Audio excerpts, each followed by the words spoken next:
Reason why tinatanong natin ito ay dahil itong si Princess, it turns out maraming alias. Ang information na natanggap natin ay siya ang may mga contact sa loob ng Subic at siya ang nag-aareglo. Ang information din na natatanggap natin ay nagkakaroon siya ng maraming plastic surgery kaya nag-iiba ang muka.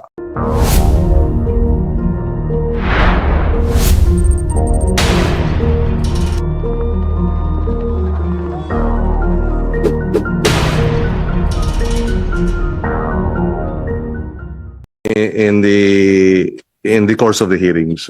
Yes, thank you, Mr. Chair. I would just like to ask, yung po mga warrants of arrest na in-issue dito sa mga individuals that is no show. Ano na po ang status po nito? Ito po ba ay nagkikipag-coordinate na ang ating USAA sa NBI, sa PNP? Kasi po, Mr. Chair, kung ganito, parang binabaliwala yung hearing natin at wala ho tayong masample, mabuti na huli po itong Raisa na ito. Siguro kailangan hulihin din ho natin. Baka binibakalaw siguro, Mr. Chair, biro-biro ito with terms of billions of pesos na smuggling. Kailangan ho talagang mahuli itong mga ito at bitbitin ho rito at tanungin natin, ano bang kinakatakot na ayaw nilang humarap sa hearing na ito, Mr. Chair? That's correct, and we understand the concern of Senator Erwin regarding the matter. In fact, yesterday at 2 o'clock in the afternoon, we sat down with the new Sergeant at Arms, General Samonte. And before that, he had sat down with the NBI earlier yesterday morning to discuss precisely the warrants of arrest that remain unserved. And we will continue to follow this up with them. We would like to thank the PNP Lubao and they have committed to look for Mr. Warren Lumbang, yung asawa po. Mr. Warren Lumbang, former husband, ex-husband of Raisa, is corporate secretary of Beatus. And Beatus imported about 7 billion pesos worth of rice. And we will, and paid about $19 million worth of taxes and duties. So there. Anyway, we can now proceed with the permission of our colleague. We can Go ahead, proceed. Mr. Chair. Thank you. Before we proceed, can we ask all those who have not taken their oaths to do so? Can the committee secretary administer yung oath, please? For the first time attendees, please rise. Raise your right hand, please. Answer my question. Do you solemnly swear to tell the truth? Raisa included. Raisa. Do you solemnly swear to tell the truth, the whole truth, and nothing but the truth in this public hearing? Answer. Okay, you may take your seats. Thank you. We can now proceed. We will begin with the Subic smuggling case. Mr. San Andres, are you here? Yes, please join us. Can we allow Mr. San Andres perhaps a seat? Medyo hindi ka makita riyan. Baka hirap naman ito. Baka pwede dito na lang. Can you move over there? Kasi ang hirap. Please. Okay. For the information of our colleagues in the Senate, our committee members, in one of the hearings, previous hearings, Senator Raffy Tulfo requested the BOC to submit a investigation report on individuals identified as Princess and Manny Tan. Who are allegedly involved in the smuggling of agriculture products. And based on the information that was earlier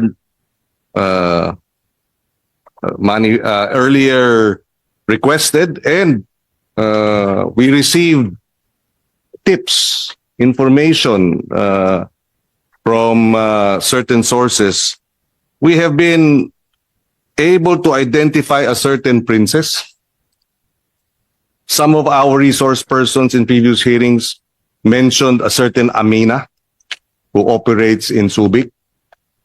We had asked, we would like to ask Mr. San Andres, are you familiar with Amina? A certain Amina? No, sir. Di ko po kilala si Amina. Are you sure, Yes, sir. Mr. San Andres, you have repeatedly asked for this committee to grant you provisional liberty. And the reason why we are not granting it is because you are held in contempt for lying. We are now giving you the chance to tell the truth. So you have no information about a certain princess. No, sir. Hindi mo kilala si Amina. Hindi ko po kilala, sir. Kilala mo si Mr. Julius Bracamonte? Hindi rin po, sir. Kilala mo si Mr. John Adam Mose? Mose. Sir, yung Mose po dati na kasama namin sa MICP, yes, sir. So kilala mo si Mr. Mose? Si Mr. Zoilo? Kilala mo? No, sir. Okay. Can we request the committee staff to present the picture? Okay, we received this information. No? This is the most recent photo of the alleged princess on the leftmost photo. This was taken during the 2026 Cebu Sinulog last month. Si Princess ang naka-encircle doon sa second photo in the middle and nasa kaliwa, nandun naman sa kanan. And with her, the wife of John Adam Mose, where is she? FOXIP Cebu. Would you know what FOXIP means? Mr. San Andres? XIP means X-ray, sir, in Yes. Cebu. So kilala mo yung Mrs. ni John Adam Mose? No, sir. Okay. Ayan si Mose, yung si John Adam, ayan. Kilala mo yan, no? Sir, by his name, sir, kilala ko and nagkakausap po kami niyan, sir. Pero sa picture, hindi ko po siya ma-recognize, sir. Okay. Can we have the other photo of Mr. Mose? The next one, the third photo, is he still there? Wala na. O yun na ba nasa likod? Hindi ata. Okay. So, do you know a certain you do not know a certain Bracamonte, Inspector Bracamonte of Cebu?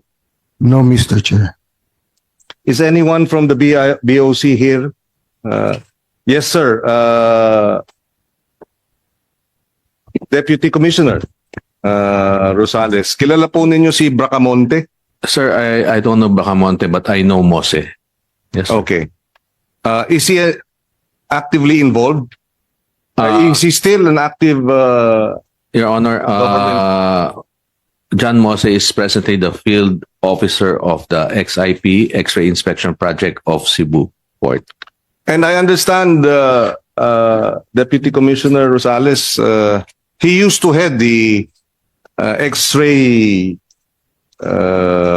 entity or division of the entire... He was once the OIC of the whole XIP Yes. unit, XIP project, sir. Yes. Mr. San Andres, the reason why we're asking you about Mr. Mose is when did you have the opportunity to work with him? Sir, when I was at the MICP, he was then the head of the X-ray. That was How long did you work with him as head of X-ray? no, I didn't work with him, but I know him, sir, because we was from MICP. Yes. So how long did you work with him when you were both in MICP? Sir, Ilang taon? hindi ko po alam, sir, kung kailan po nag-assume, pero matagal po ako sa MICP. Pero kasi po yung head ng X-ray sa MICP, pabago-bago. From time to time na napapalitan po sila. So, siguro mga 2 buwan, 3 buwan lang po kami nagsama. The reason why tinatanong natin ito ay dahil itong si Princess, it turns out maraming alias.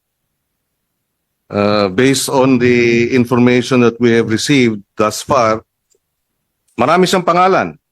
Caparas Cecil, Princess, Amina, Patricia Cortez, etc. Ang information na natanggap natin, siya rin ang involved nga dito sa Subic. Yes, sir. Yes, sir. Nung kayo ang Chief of Staff ni Collector Stanislao. So ito si Maria Cecilia Caparas na princess, may mga kaso at ang information din na natatanggap natin ay nagkakaroon siya ng maraming plastic surgery kaya nag-iiba ang muka. So you insist or your position is that you don't know Princess. Wala kayong kilalang Amina. Wala po, Mr. Chair. Mahirap paniwalaan dahil ang information na natanggap natin ay siya ang may mga contact sa loob ng Subic Customs at siya ang nag-aareglo. Siya ang may contact pag pumasok yung mga pinasok itong huli ng EPCB, Birches, 1024, lumalabas lagi ang pangalan niya eh. Si Amina, si Princess. Pero hindi niyo siya kilala. No, Mr. Chair. Okay. Okay. We will take it at that. And we gave you the opportunity, Mr. San Andres. It's hard to mahirap paniwalaan base dun sa mga impormasyon na natatanggap natin. Anyway, si Mr. Mose, who is still active as a member of the Cebu Inspector, what is his actual official designation? Your Honor, Field Officer. Field Officer Mose should be invited to the next hearing. Yes, sir. Yes, we should also have Julius Bracamonte invited to the next hearing. John Adam Mose and the wife as well of Mrs. Mose, the wife of John Adam Mose, so that they can explain their relationship with Amina. Yes, sir. We are also requesting the NBI and the PNP, as well as the office of. We should also invite this princess. Yes, sir. Sa susunod na hearing. Okay. Meron ding Carl Mulco. Would you know a certain Carl Mulco, Mr. San Andres? Muyco. Sir, namit ko po yung Carl Moy ko sa Subic po. Siguro mga once lang po or twice. And paano mo siya na-meet? Bakit mo siya nakilala? Mr. Chair, siya po ay pinakilala po sa akin ni Deputy Collector Kaliksihan. Isa raw po siya sa mga nagpaparating ng mga karne, sir, karne. Oh. Dahil again si Senator Raffy Tulfo manifested sa previous hearing na humingi siya ng report from the BOC regarding Mr. Carl Muyco. So kilala mo si Mr. Carl Muyco. Sir, nakausap ko po siya, na-meet ko po siya. So paimbitahin din natin si Mr. Carl Muyco sa susunod na hearing.